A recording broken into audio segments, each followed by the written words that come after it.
Come to me, I will take away your sorrow. Come to me, I will open. Hey y'all, Trace Perot here.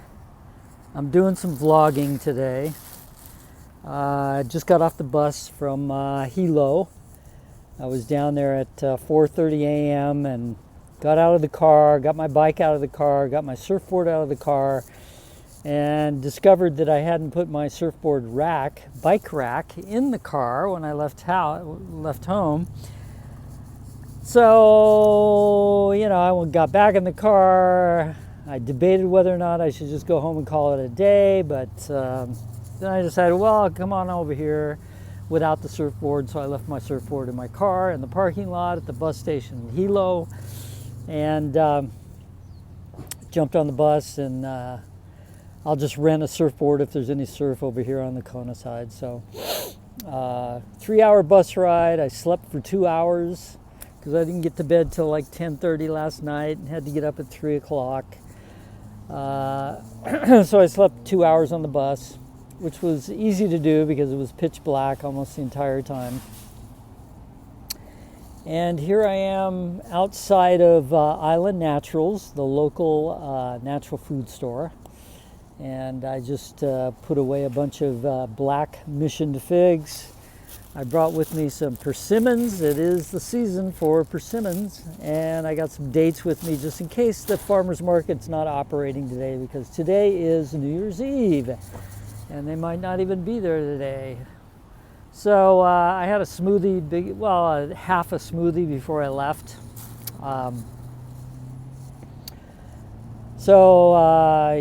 The dates, hopefully the dates will give me enough calories to get through the day, but if the farmer's market's not open and I can't buy a bunch of bananas or whatever else they have.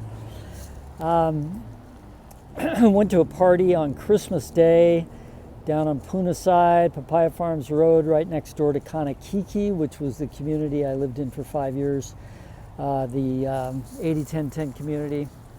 And they had the best jackfruit I've had in a long time. It was a big potluck. There was like 150 people there. And I went down there to play with Fantuzzi, lead guitar. And I had this luscious jackfruit, incredible. But super, super fun party, a lot of dancing. It's way rural, Puna side, jungle and Hawaii, and everybody comes out of the jungle and they do their thing, and so it's pretty fun. So anyways, I'm in Kona now, and I'm headed over to the bike shop to buy a new pair of bike shoes because mine are full of duct tape. They're falling apart. Amazingly enough, I bought these in Hawaii about 11 years ago. And I've used the heck out of them. I always ride with my bike shoes because they got bike clips, And so it's time to buy a new pair. They're pretty expensive these days, well over $100. But that's all right if they're going to last 11 years. That means for $10 a year, you get a pair of spiffy bike shoes. So I'm up for that. And what else? I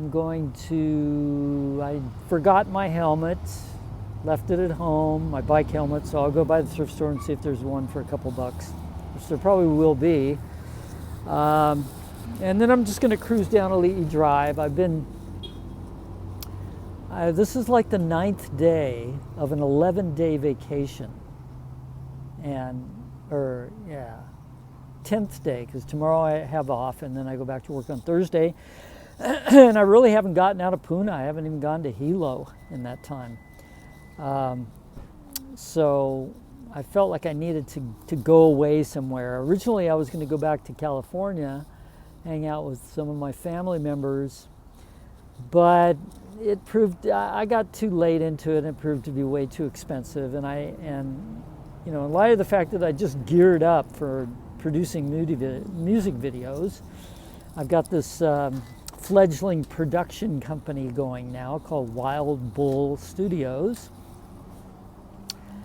And I've got 2 iPhone music videos under my belt. They're on this channel, actually, if you want to check them out. They're pretty cool. And I've got 2 more in production, actually pre-production. I'm just conceptually figuring them out, starting to gather some footage, sort of planning how I'm going to do it. I'm looking to contact a couple of trained female jazz dancers to star in the videos, and a couple of ecstatic freeform dancers also to appear in those videos. Up till now, I've been just using sort of random footage, but now I want to do a little choreography and more tailor it to the actual music. And all of my videos are going to have good dancing in them. So I've got those going, and I'm also involved in a project. One of the reasons I wanted to get away from the house was that I've been locked, in a heated battle with Final Cut Pro, because I have never used it before, and my impression of it was that it was way too complicated and illogical to use and lacked, intuitiveness. But since I got the MacBook 4, I geared up with a MacBook 4 or a MacBook Pro M4 and a Canon camera and a bunch of recording equipment, and I couldn't get Adobe Premiere on the MacBook 4, so I had to go with Final Cut Pro. So now I'm forced to try to master that software, and I'm in the middle of a shoot. I go to what's called the Bee Dance at Hawaiian Sanctuary a lot of Friday nights. It's like an ecstatic dance, but the first hour is a sound healing where you just lay down, and this couple comes in, and they play bowls and gongs and different kinds of sound healing instruments. Yeah, so they play all these sound healing instruments, and they do this really cool show. They've been doing it for 5 years, right? And it's just the greatest way to sort of relax at the end of the week on a Friday night at 6 o'clock. It's like unbelievable.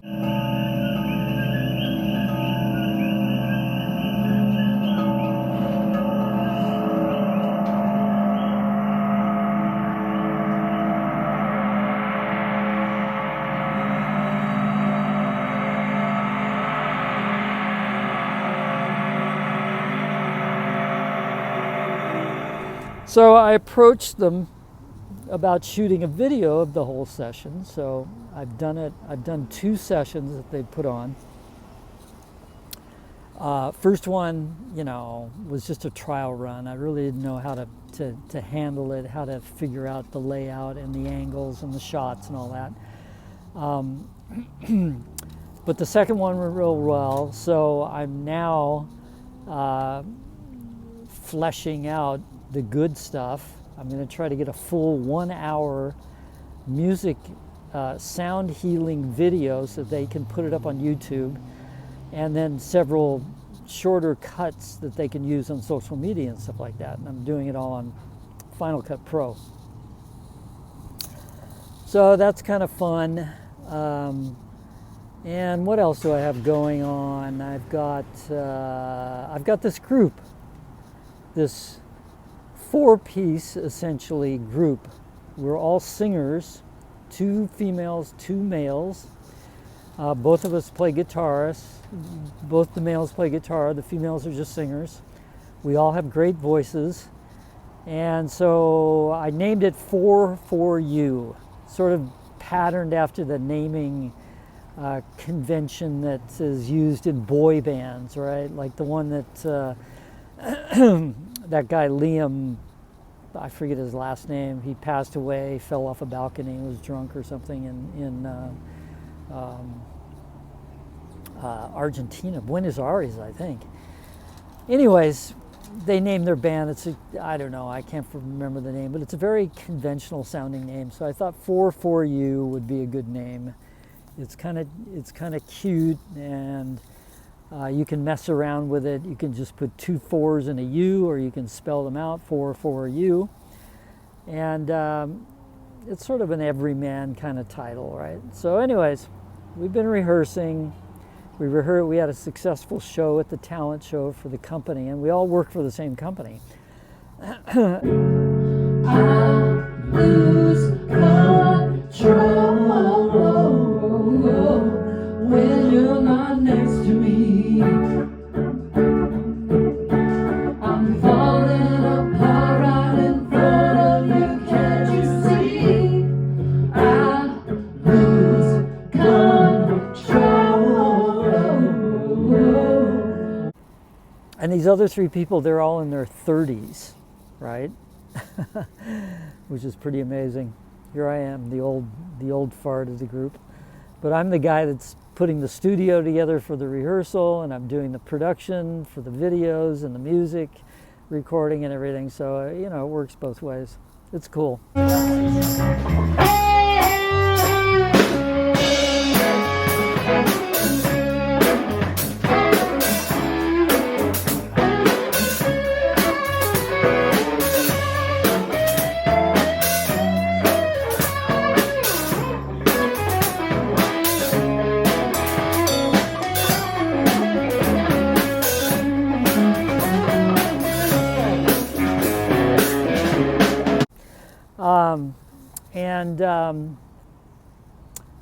So yeah, I had a rehearsal the other night. We did a couple of, I knocked out 5 cover songs and 1 original song with one of the female singers.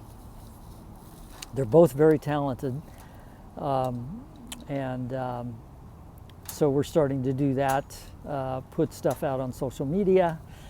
We have an Instagram page and a Facebook page, both called 44U, spelled out for F-O-U-R. If you want to check that out. There's not a whole lot on there right now, but we're going to be packing it up with stuff. And so I got that going on. And in the meantime, I'm headed today to the beach to go surfing, which I haven't done since I had shingles. I'm going to do a video about the shingles. It was quite an experience, something I never want to repeat. One of the the most painful thing I've ever experienced in my life. And there's really virtually nothing you can do about it. Once you get it, you know, you're stuck with it. I mean, a lot of people take the pharmaceuticals and go get vaccinated and all that stuff, and to hell with that. I'm not even going there. I mean, I didn't know I had it. I went to the doctor because I had this big rash, and I had this horrible deep pain inside my chest. And the doctor took one look at it and goes, "Yeah, you got shingles." And he called his nurses over so everybody could check it out. And then he made a prescription for some pharmaceutical, you know. And, you know, I took the prescription and I threw it away and never went there and looked up on the internet all about how to deal with shingles from a natural, you know, supplement, dietary, natural medicine point of view, which I'm convinced helped. But I'll get into that when I do this, when I do my video on shingles. So it actually affects 1 in 3 people over the age of 50, I think it is, and it's becoming more common among young people. Obviously, a lot of things are because of the diet, the food's so shitty out there. It's no big secret, you know, there's an agenda, poisoning the population, dependency on pharmaceuticals, work the shit out of them, pay them low wages, and then get rid of them. You know, that's what the agenda is. I'm afraid, you know. But if you're part of the herd, that's what you got to look forward to, right? So anyways, I'm headed down to Ali'i Drive, and we'll see how the surf is. I'm going to stop by the farmer's market and see if I can get a bunch of bananas and get my calorie count up for the day so I can handle the surf. You know, surfing's one of the most physically demanding sports you can possibly do. I swear to God, it is so demanding to be out in the water, especially if the waves are a good size. You know, you're moving all the time. It's amazing. So it keeps you in shape. Anyways, I will check back later. So I'm here at the Bike Works in Kailua, Kona. These bike shoes that I was just talking about that are duct taped up, I've had these for 11 years. Can you believe it? Have you ever owned a pair of shoes for 11 years? And that's with a lot of bike riding. So I just bought a new pair, same people, Specialized. I'm putting the little clamps on right now. Pretty spiffy pair. We'll see if they last another 11 years. But these shoes were amazing. So on the way to the beach, I stopped by Kona Bike Works, which is like the nicest bike store I've ever been in. Very upscale. Of course, Kona is the home of the World Triathlon, so they got a lot of serious bike riders in this area.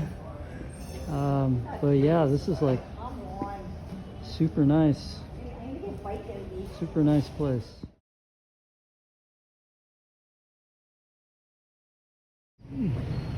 This is right across the street from the market. This is the Hawaii venue where they had the Veg Fest this year, where my band played, and it was a pretty successful event. Here is my favorite Kona Farmers Market stand, where I'm going to grab a bunch of bananas and any other kind of fruit that I get a hold of. Look at those ice cream bananas. These make absolutely the best ice cream in the world. So they got a lot of good stuff today. Unfortunately, all the bananas are green,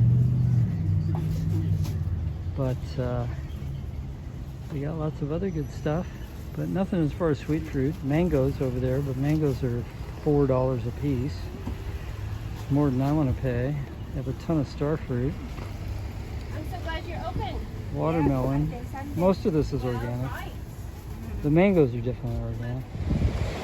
So this is the famous Banyan Reef surf spot.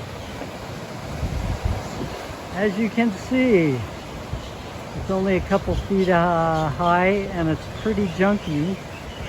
So I didn't make it down here in time. It's like 12 noon, and it's not really worth renting a surfboard for. So I'll go on down to, what's the name of that beach? Oh, there's a guy getting a wave right there. That's pretty junky stuff. I'll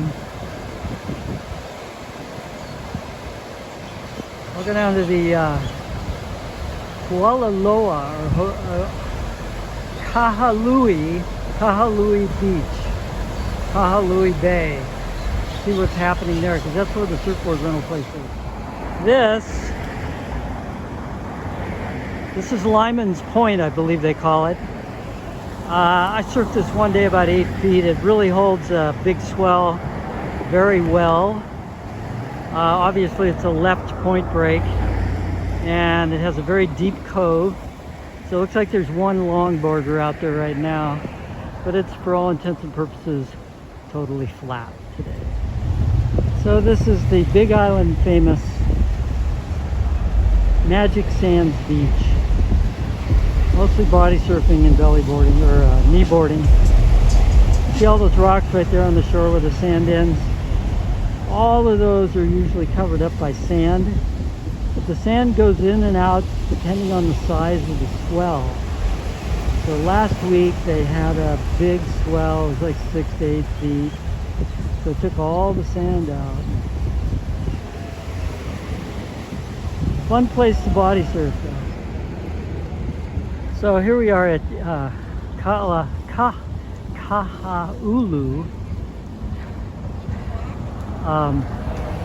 Bay, reputed to be one of the best snorkeling bays on the Big Island.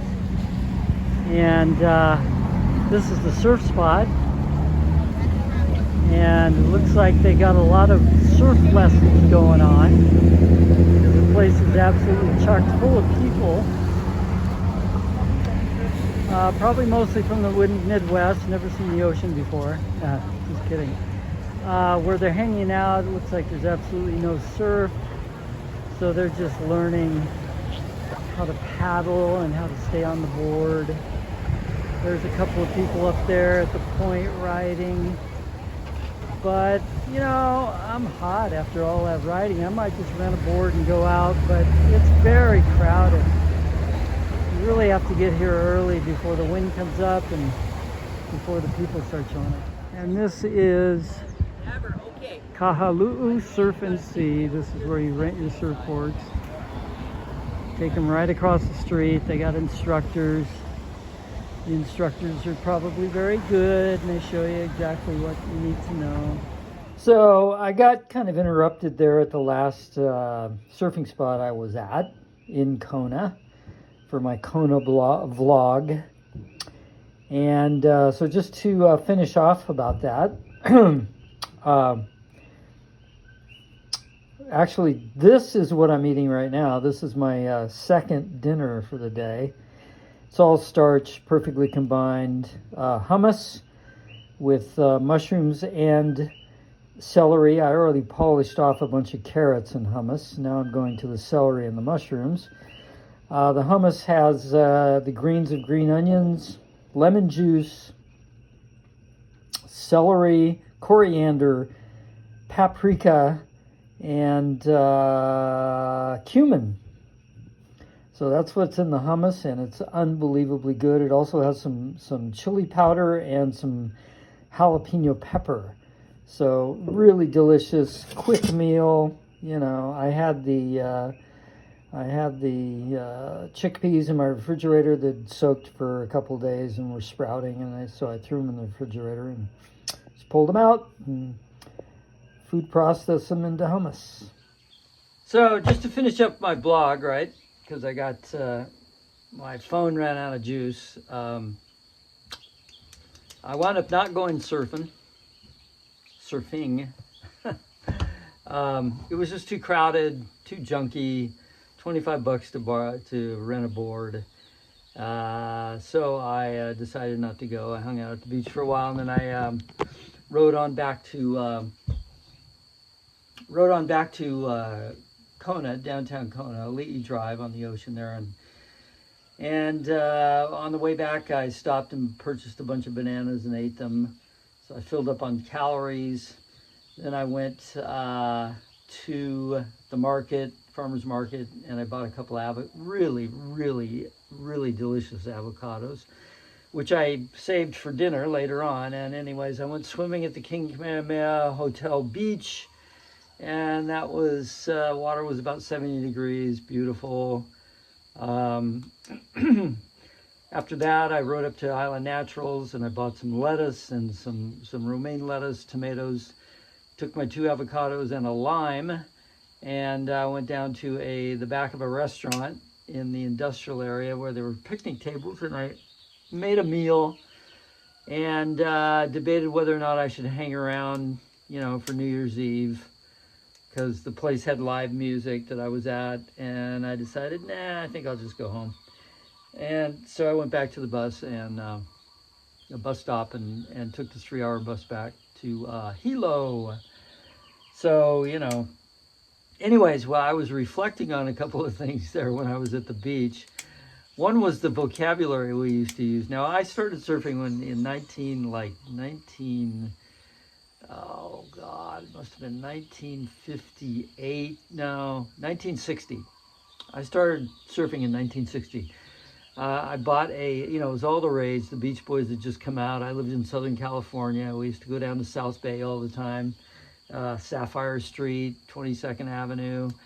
I'd go to Palos Verdes. I'd go with my brother. He was like 5 years older than me, and we'd go surfing. And anyways, my dad used to take me to Ray Bay, and after I first got a surfboard, which is a place in Seal Beach, and it's a power plant with 2 jetties that go out, and the water, they used the ocean water to cool the generators in the power plant. So the ocean water was very warm, and the surf was always pretty small, and you could just go out and mess around and try to figure out how to do the sport.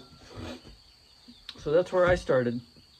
At that time, I would have been called a Grimmy. A Grimmy is a young kid who is just starting out surfing, takes it pretty seriously, and is trying to learn, how to do it. They're also called, we also referred to, as I got older, we referred to them as grommets, or what else? That's it. Pretty much they were called grimmies or grommets. In Hawaii, they're called menahunis, right?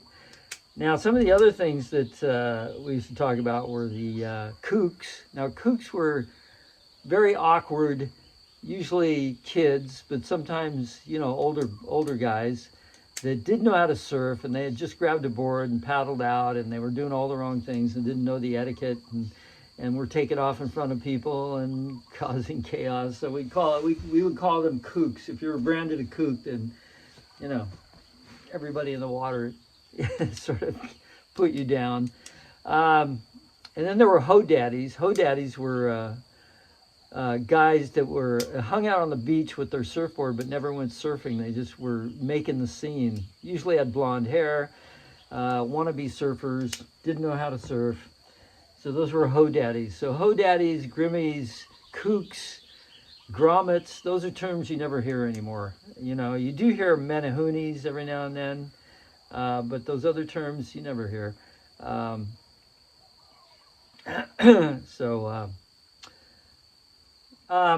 other thing I was reflecting on as I was riding around was, the presence of homeless people now. Even in Hawaii, of course, but all over the United States, people sleeping out, and rough sleeping, they call it in Australia, but with their shopping carts and all that stuff. And I was just reflecting that, when I grew up, you didn't see that. There were only really two places where there were homeless people to be found. One was on Skid Row in LA, okay? And not every town, very few towns had Skid Rows. That I remember, especially in California. And I was up in Santa Barbara, living in Santa Barbara, but I knew about Skid Row because I actually had an uncle that wound up on Skid Row. And so I knew about that. And then the other place, of course, there weren't 75,000 homeless people on the streets of LA like there are now. But the other place you would find them would be in hobo camps. Now, these were interesting, fairly common camps around railroad tracks that were all over the United States. And, who's that folk swinger? I forget. He used to be a hobo. He would ride the rails, right? And these guys would show up. There was a rural area around where I lived in Santa Barbara, and it was covered with a eucalyptus forest, and it was kind of a gully, and it was right next to the railroad tracks. And they would show up at the same time every year, and they had a camp built down there, a totally secluded, secret camp. And the hobos would show up every year, and they would go down there and they'd camp out, and they'd drink wine and smoke cigars. And us being the adventurous junior high school kids, we thought it was cool to go down and hang out with the hobos, right? So we'd go down there and, we'd drink a little wine with them and stuff like that. It was kind of funny. So those were the only homeless people, and they also taught us how to cook like hobos, right? So they'd bring out frying pans, and they'd have potatoes, and they'd put a little oil in there and some ketchup, and they'd fry the potatoes up there, and they'd do stuff like that, So we all thought that was pretty cool. So those were the only two situations. So times have changed, that's for certain. Not exactly sure why. I guess the fentanyl crisis has a significant, the meth thing is totally out of control now for that segment of the population. So I guess that's why it's all over now. You see it everywhere. Anyways, just reflecting on those two things. So yeah, I made it back, had my dinner, got to bed about 11, and I had a good night's sleep. I just got up. I'm pretty much locked into this routine now almost every day, where I force myself I take a shower, and then I do yoga for anywhere from 15 minutes to 45 minutes. I do a headstand and a shoulder stand, and it just like it sets the pace for the whole day. You know, I got a couple of mechanical problems like herniated discs in my in my neck and my back. You know, it's inevitable as you get older. You know, you develop these things, but I know how to deal with them, so they're not a problem at all. And you know, yoga is the answer for me when it comes to any kind of physical thing in terms of staying limber and energetic, you know, with the diet and whatnot. So it works. It's incredible. But you know, when you get up out of bed and you're on 80-10-10, you just want to have at it, man. You're full of energy. You want to go, grab, you know, get on Final Cut, or, you know, get on your bicycle or whatever. You're ready to rock and roll totally when you get out of bed. So I am making sure that I do some peaceful yoga in the mornings, every morning if I can, because physically it makes me feel really good, you know, for the whole day. And usually my days are full of a lot of physical activity. I've started a community garden at the housing project where I manage. And actually, you know, I put at least 2 hours a day in there, and that's hard work, man. You're using pickaxes and all this kind of stuff. I mean, I built this garden from scratch, and I have a couple of senior workers helping me out. These are people that were formerly homeless and are now employed by the county, and they're elderly. And but I got a couple of really good ones, and they're really into gardening. So we're creating this whole garden and a nutrition program for these elderly people that were formerly homeless and are now living in this housing complex. And of course, their diets are the worst in the world, and they're full of medications. And you know, it's hard for me to stand by and not do anything about that. So I've started doing a monthly residential meeting. The first one, we made a dinner. It involved meat. I had nothing to do with it, but that was just kind of a way to show them that we were on their level, right? And a lot of people showed up. We had a great time. But the next one, I'm going to use produce from the garden, and I'm going to do an all plant-based meal, albeit it'll be cooked. There'll be a couple of raw vegan dishes and maybe some quinoa or amaranth or millet or something like that, you know, fixed into something. I mean, I won't eat it, but so I'm going to sneak some good organic raw food in on these people, all right, and see what the reaction is. And as I develop this program over the months, you know, I'm going to try to influence their lifestyles, you know, subtly, nothing forceful, but because it's hard for me to just sit by and watch these people like eat the stuff they eat. I mean, it's absolutely horrible. So I just wanted to add that the housing project, the senior affordable housing project that I manage in Pahoa, Hawaii, was originally on the site of a shelter, and the shelter is still there. Shelter is divided in half between emergency shelter and permanent housing for formerly homeless people.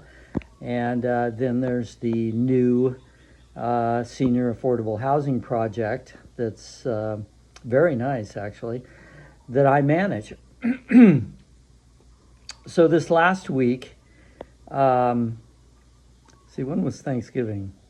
Or Christmas. Oh, okay, so yeah, this last week we had a death, and unfortunately, you know, it was this very sweet older woman. She's probably in her 80s, who was in the shelter, had been homeless, and she was admitted into the shelter, and they were trying to get her housing, and you know, the housing first philosophy, which is right now all the rage in homeless assistance, It's basically the idea that you get housing for people first, and then you deal with all their other problems because it's much easier. It's very hard to deal with the problems of a person on the street when they're on the street.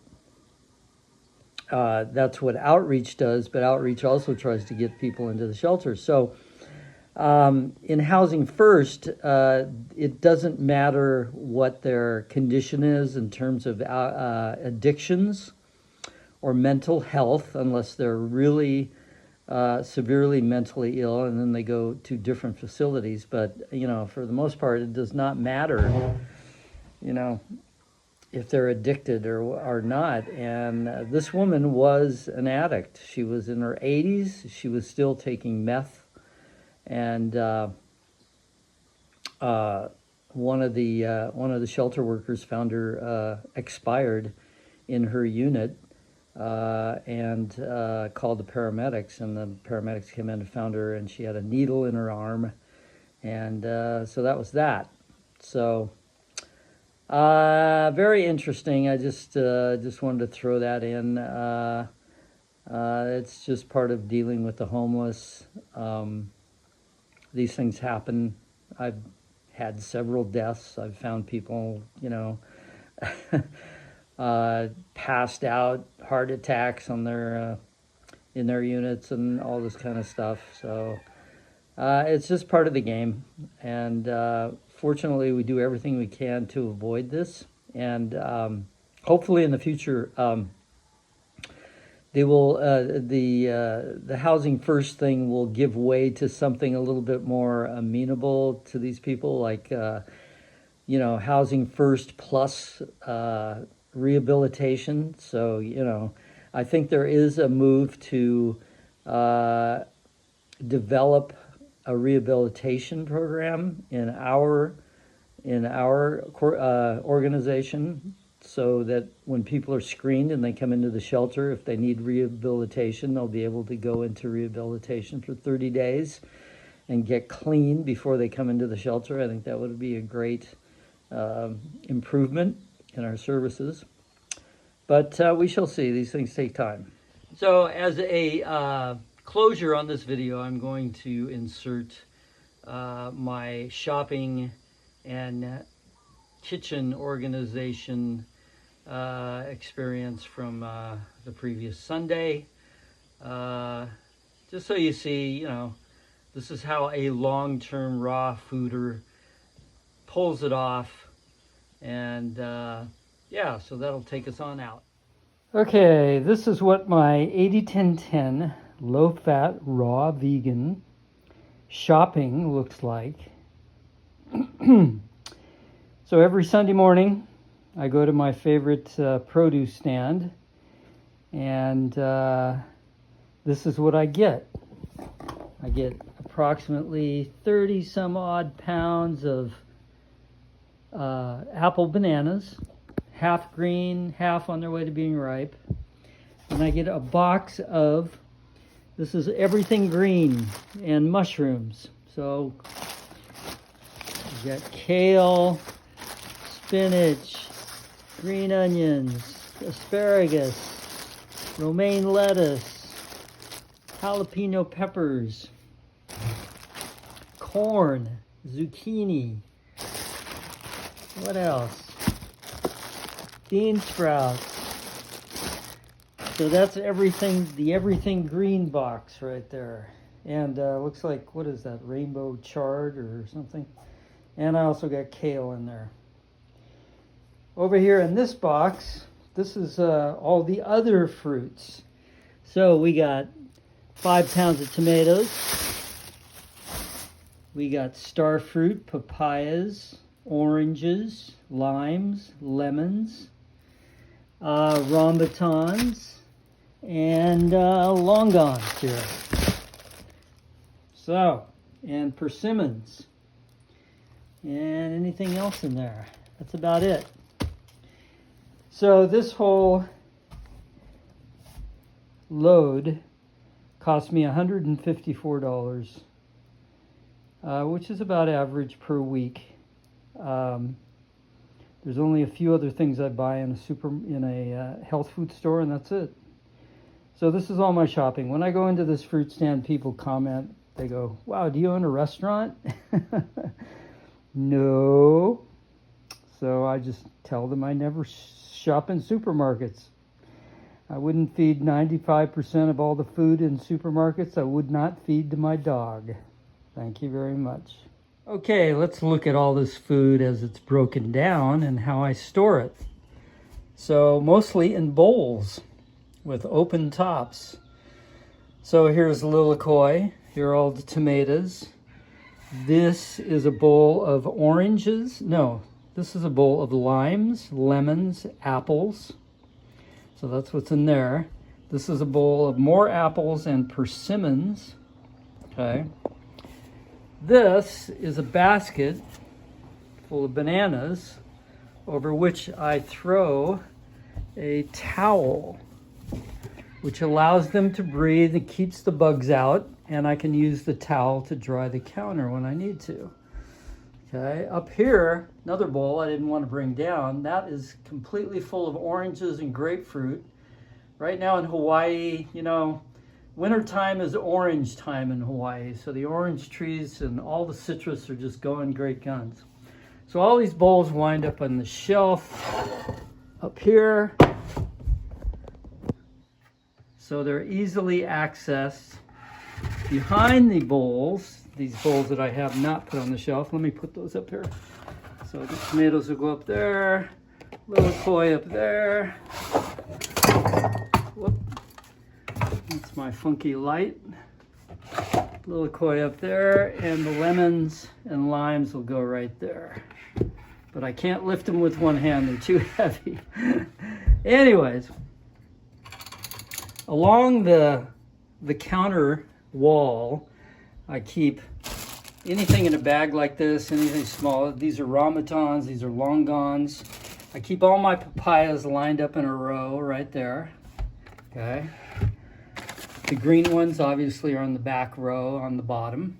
The ones getting yellow are easy to get to. There's some star fruit here.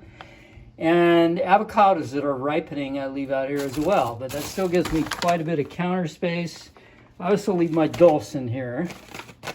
So there's my dulse, so I can grab that whenever I want. So I still have plenty of counter space. I'll move these oranges up when I get a hand. So that's what that looks like. Now, if we go to the refrigerator, the top shelf is full of greens that are eaten or put in smoothies with, you know, banana smoothies with papaya and all that different kinds of fruit. So on the right-hand side, all celery. Then we go to spinach. Then we go to kale. Right, two kinds of kale. Dinosaur kale and whatever that is, Lucianato kale. Then we go to asparagus. And what's this? More asparagus. And then back here, we've got cilantro, which I use prolifically in smoothies. So that's the top shelf. So I know right where to go when I get up in the morning and I'm gonna make a smoothie or just eat a bunch of bananas or whatever. The next shelf down is fruit that needs to be refrigerated because it's either marginal or it's starting to go. So I pop it in the refrigerator on that shelf. On this shelf, anything that I'm in process of eating, this is a Italian hot sauce with the remnants of last night's dinner in it. And here's more of that hot sauce. So I'll use that to dip mushrooms and cucumbers in for the next few days when I'm eating mostly salad for dinner. And this, I will wait till I make my next starch meal because it's got zucchini in it, spiralized zucchini, which is a starch vegetable. So the third shelf, so we got 1 greens, 2 fruit. Third shelf is all the starch. So I got cauliflower, zucchini, corn, eggplant, carrots. Okay, these are all things that I use for starchy meals when you're not using when you're not using any fat or making a salad. Okay, now for salads, everything goes in the drawer. So at the bottom, at the very bottom, is all my romaine lettuce, and this is bok choy. And then on the left-hand side are all the cucumbers and a prolific amount of bean sprouts, alfalfa sprouts, or whatever they are. These are string onions, green onions. I cut the white parts off because they're way too stimulating. This is the kale, or no, this is the chard. And what else do I have in here? That's about it. So this is all the stuff I make the basic salad with. There's also red cabbage down there somewhere. So that all is salad fixing. So I know when I make a salad, all I got to do is pull out that drawer and everything's there. Over here in the door, I've got on the left-hand side ripe avocados ready to eat. I've got some, what is this, taro, which sometimes I shred. Taro is very high in natural fluoride, the natural fluoride that's processed by plants. So it's very good for your teeth enamel. Anyways, here's some more avocados. I usually keep my jalapeno peppers down here. There's a bag and there's a couple more. And I always keep my mushrooms in the door here too. So that's what I'll be dipping into this, are mushrooms and also cucumbers. On the top shelf, I've got organic tahini. I've got sesame seeds that I grind up and put on top of my salad. And I have a few stray supplements that I never take. Most of these I bought for when I had shingles. I do have some B12 here that I do take, and a little bit of kelp, never hurts, but the rest of it is stuff that I never use. I just don't know why I still have it. And then I have these onion whites right here that I keep on in the door here, sort of casually. And those are all going in the garden, the community garden, which I started at the senior housing project that I'm working at. So that's what my refrigerator looks like. Very organized, I guess. Could be a little bit more neat, but we won't split hairs about that. We can go up into the freezer now. And what do we got up here? In the door, I've got more flaxseed. I'm sorry, that can in the door was flaxseed. These are lentils or mung beans.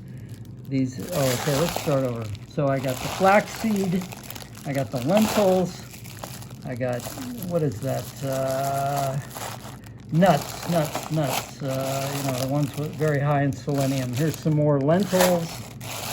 Here are some more, what do you call these? Brazil nuts. So I got 2 bags of Brazil nuts.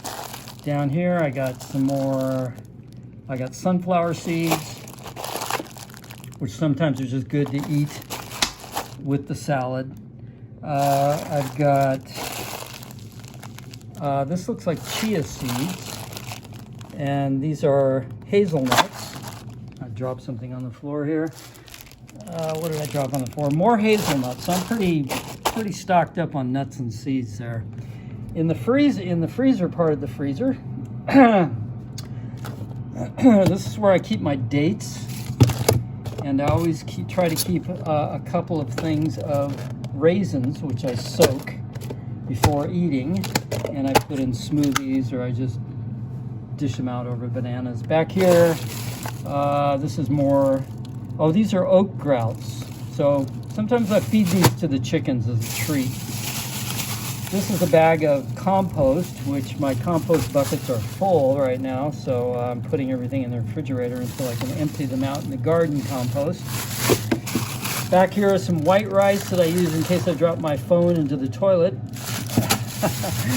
And down here are ice packs that I use when I get bit by fire ants, which, you know, you can get bit almost every day.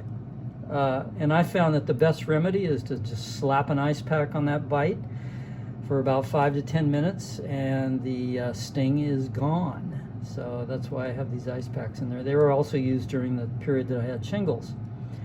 So that's what the inside of my freezer looks like. Top of my freezer is my dehydrator, and that just about does it. The kitchen of an 80-10, a long-term 80-10 tenor, low-fat raw vegan, 100%. Everything in here is 100% organic. I'll also add that I always keep a jar of chickpeas either soaking or sprouting, because I love this chickpea hummus that I make all the time. I never get tired of it. So I always keep a jar on its way. Anyways, I'm going to go ahead and do some yoga, and that's it for my Kona vacation. Today's the last day of my vacation. Kona vacation beach surf vlog. And stay tuned. I'm coming up with a couple of things. I am definitely today starting a series, a cosmic programming series, which is woo-woo, but really you should check this out because it's going to be good. And what else am I doing? I'm working on my projects, so my Final Cut Pro projects. Anyways, Happy New Year.